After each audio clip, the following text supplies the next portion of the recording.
I have here created the first 10 things you must do immediately you land, so that you don't get stuck. That saves you from a lot of unnecessary stress running about trying to find your way in a new country. I understand how it is, and I can relate personally to it because I've experienced some similar things too that I fall victim to, and I don't want you to fall victim to such. So let's get right to the video.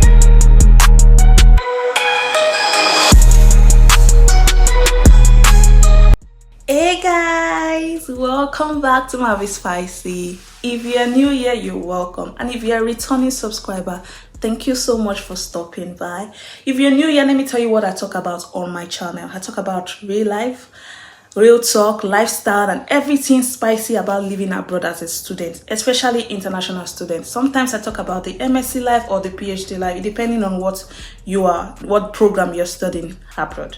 Yeah, so now if you have just landed to the UK as an international student, be it a master program or a PhD program, be rest assured it's a whole new system. Congratulations, first of all, it's a big step in your career. I'm happy for you.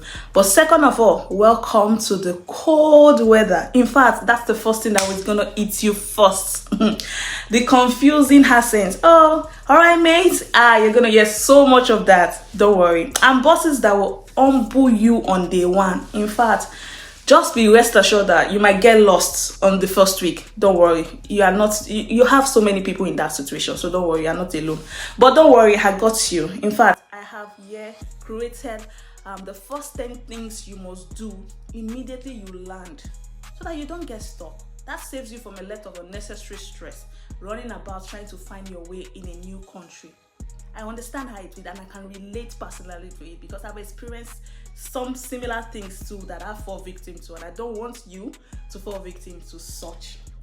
First of all, you need a UK SIM card. Even as you're landing in the airport, there should be a SIM card with you for you to be able to make your first call. Maybe you want to call a taxi, or you have an arrangement with somebody that's going to meet you at the airport. You need your SIM card first. Your international number will not work here, or I don't know, unless you are still using roaming after 2 months. Don't be that student that is still using roaming after 2 weeks, Grab a SIM card before you arrive or at the airport.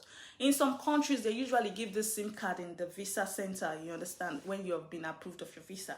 So, and in some you don't. So if you get to the airport, there's definitely corner shops you can buy. You can even order for a free one online. Trust me, you need this phone number. You need the Google map too, because bus drivers will confuse you.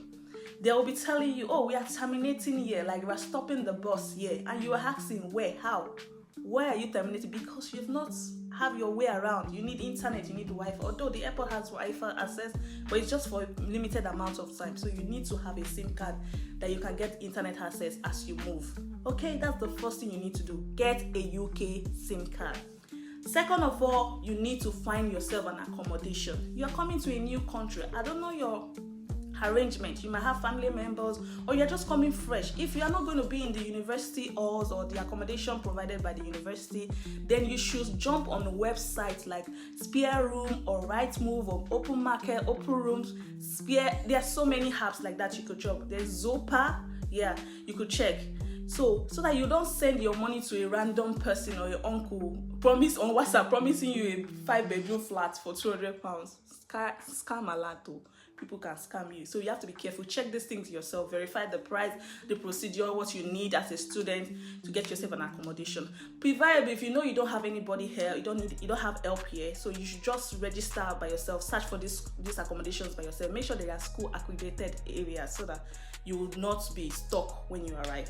So when you are arriving, you have where you are going to be landing. The third thing you should look at is opening a bank account. It's very important. You are not going to be converting your naira, pounds, your dollars, your euro, or whatever currency you use in your country in this country, because it might be very expensive to convert or to exchange rates and the rest of that. So get yourself a bank account, but you have to get your school ID card to get some of these banks.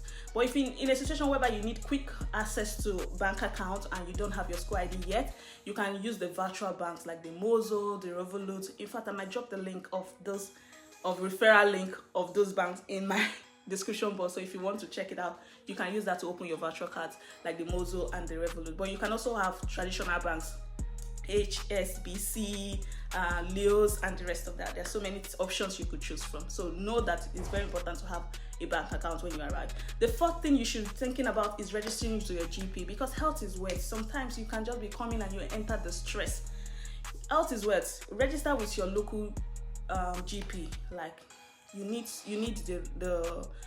to have registered. Some of the reason why you arrive is you paid your like health insurance. All those things covers your medical expenses back here, so you need to make use of that and make sure you register as soon as possible, so you don't just fall sick and don't know what to do, so that you'll not be out there googling symptoms and diagnosing yourself of different diseases that you are not sure of. So you need to be checked. Once you register to a GP, then you'll be able to have access to healthcare. Okay, that's another thing you should be considering once you land. The fifth thing is to sort your BRP. Although in this situation now, in this recent time now, there's no more like BRP. It's more like visa, eVisa, Sharecode situation. So before you even arrive, you might have opened a UKVI account, so you'll be able to get access to your eVisa and your Sharecode to share your right to live in the UK and the rest of that. So it's basically your UK ID. That's your Sharecode, that's your eVisa situation, right to live, right to work, right to start, all those things is basically on your profile or on your account. So try as much as possible to get that available and readily. In fact, make it like your second passport. You get what I mean? The next thing you're supposed to be considering is to get a student discount card. There are so many discount cards you can get. You can get discount cards for bus ride, for train ride. You can even get for some shops, student discount card for some shops. We have the uni days, Oscar discount. You can even get so many stores around where you can get student discounts when you want to buy even food, drinks, and the rest of that. Even haircuts, beauty salon, they do have student discounts. So you should make use of that. Make sure you are really conversant with all those things when you are in here, because as a student you need to be saving money. That is your superpower. And when you have this opportunity, you have your school ID to verify that you're a student, so definitely you should be able to enjoy some of this discount. I missed a lot initially. I spent so much initially, and I don't want any of you to fall victim to that. The next thing you should be learning is the public transport.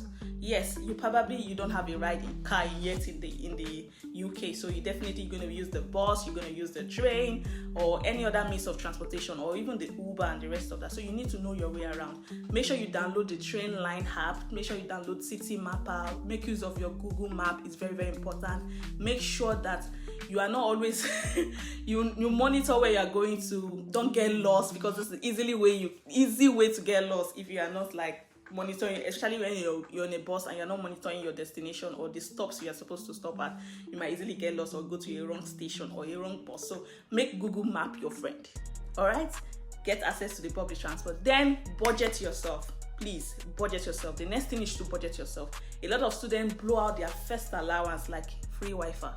Trust me, it's easy to spend money immediately you arrive. Sometimes you want to be spending, you want to go to the Primark, you want to buy this, you want to buy that. There are a lot of stores that you could buy cheap things just for you to settle down at least that first month. We have so many stores that can save your life. Most of them Aldi and LD. Make sure you look for any of them close to you in your location. Don't get tapped out in Tesco Express every day. Your wallet will cry. Oh, I'm telling you now. Make sure you find discount. In fact, if you want to buy used clothes, you can even buy thrift clothes. You can even buy cheaper price. You can go to the British House Foundation, just as those stores that sell for very little, or they're always on sales. People that are on sale, don't go and spend money like a big man. You are not. So network. When you get in, network. Try as much. Another thing, you should network properly. Join societies, go to events, talk to people. Make sure you attend all your inductions, your school inductions, your career first inductions, your temporary job induction. There are so many programs that can come in induction that can help you. Make sure you are networking. Through networking, you can land your first job here. As an international student, you can land. So you have to attend all those inductions, okay? Or even have friends, make friends, mingle with reasonable people that you have similar likes, so that you can even have close people you can talk to, because you can be lonely here by yourself. So you need people you can actually talk and relate with, that can connect with you. So go to all your school events. It's very, very important, especially that induction week. It is very important you attend them.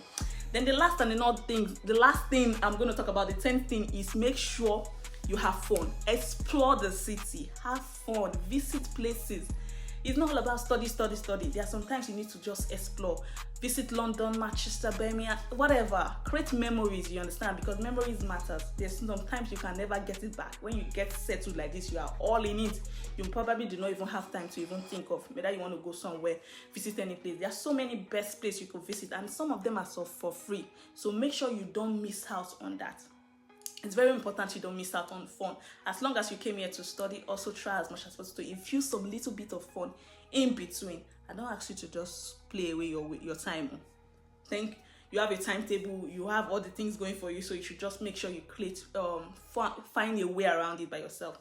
So these are the 10 things you need to do immediately after landing into the UK. So just tell me, please, which one did you do first when you land? Or which one shocked you the most? Because I know some people have personal related experience already. So which one shocked you the most? So drop it in the comments section below. Let's discuss, let's gist. If you have any issues, I could help you. I can point out some of the insights that have worked for me, so that I can know how to help you. So if this video has helped you, don't be shy. Try to hit the like button, the subscribe, the share, and turn on that spicy bell. I call it the spicy bell because the notification bell, so you don't miss my next video. I'll be coming out with so many ways to help students maneuver and their way around this country, as long as they are more probably international students that need insight or need experience from somebody that have experienced that before. So I'm going to be sharing my own personal experience on that. So until then, I'm going to welcome you officially to the UK, and I wish you the best of luck in your new adventure, and I pray that this is going to land to your success story. So till I see you again in my next video, I'll catch you later. Bye for now.